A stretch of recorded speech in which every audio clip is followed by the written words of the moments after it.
Hello everybody, welcome to Vedify. मैं हूँ आपकी दोस्त और host Paheli. Do not forget to press bell icon to subscribe our channel and get every chapter, every activity on the same channel, Vedify.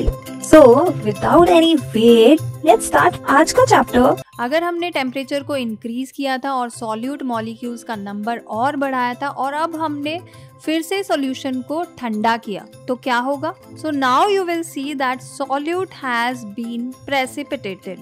The concentration of a solution is the amount of solute present in a given amount of solution. There are various ways of expressing the concentration of a solution, but here we will learn only 3 methods.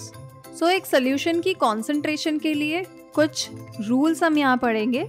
First is mass by mass percentage of a solution. Mass of solute upon mass of solution multiply by 100. Second is mass by volume percentage of solution. Mass of solute upon volume of solution multiply by 100. Volume by volume percentage of a solution. Volume of solute upon volume of solution multiply by 100. अब यहाँ हम देखते हैं एक example. So the question is, a solution contains 40 gram of common salt in 320 gram of water. Calculate the concentration in terms of mass by mass percentage of the solution. So here mass of the solute means salt is 40 grams and mass of solvent यानी water is 320 gram. तो पूरे solution का मास कितना हुआ? पूरे solution में solvent और solute दोनों आते हैं, इसलिए दोनों का मास मिलके बनाएगा सॉल्यूशन का मास. सो 40 grams plus 320 grams equals to 360 gram is the total mass of solution. So now we have to calculate the mass percentage of solution and we already know the formula. It is mass of solute upon mass of solution into 100. So 40 upon 360 into 100, that is 11.1%. So the mass percentage of solution is 11.1%. So हमने अभी तक solution के बारे में पढ़ा. अब हम detail में देखते हैं suspension के बारे में.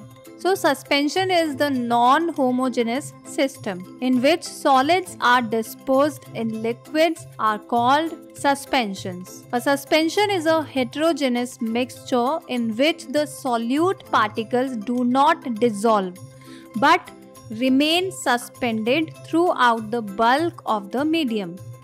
जैसे हमने एक्टिविटी में देखा था, बीकर सी में चॉक पाउडर या टेल्कम पाउडर या व्हीट फ्लोर सस्पेंड हो गया था. Particles of a suspension are visible to the naked eyes. तो नेकेड आईज से हम देख सकते हैं, तभी तो हमें फ्लोर के पार्टिकल दिखाई दिए. So what are the properties of a suspension? Suspension is a heterogeneous mixture. The particles of a suspension can be seen by naked eye. तो होमोजेनस सोल्यूशन में हमने देखा था कि सारे पार्टिकल्स बहुत छोटे होते हैं, इसलिए लाइट जब हम उस पर पास करते हैं तो लाइट का पाथ भी हमें दिखाई नहीं देता है. बट यहाँ पर सस्पेंशन में पार्टिकल्स बहुत बड़े हैं जो हमें नेकेड आई से भी दिख रहे हैं. The particles of a suspension scatter a beam of light passing through it and make its path visible. तो बड़े पार्टिकल होने की वजह से क्या होता है, अगर बड़े पार्टिकल पे लाइट गिर रही है तो वो बड़ा पार्टिकल लाइट को दूसरी तरफ डाइवर्ट करेगा, फिर दूसरे पार्टिकल तीसरी तरफ डाइवर्ट करेंगे, तीसरा पार्टिकल किसी और तरफ डाइवर्ट करेगा. तो इसीलिए हमें ये पाथ विजिबल रहता है. The solute particles settle down when a suspension is left undisturbed. That is, a suspension is unstable. They can be separated from the mixture by the process of filtration. ये हमने activity में already देखा है. जब हमने filter paper से mixture को filter किया तो चॉक पाउडर ऊपर आ गया फिल्टर पेपर के, टेल्कम पाउडर भी आ गया था और व्हीट फ्लोर भी आ गया था. So when the particles settle down, the suspension breaks and it does not scatter light anymore.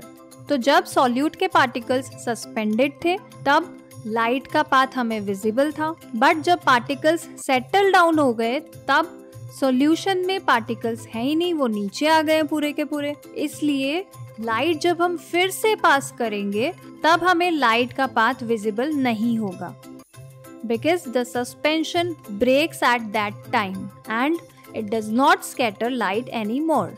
तो यहाँ तक हमने बात की बीकर A, B और C की। अब आई है बारी बीकर D की।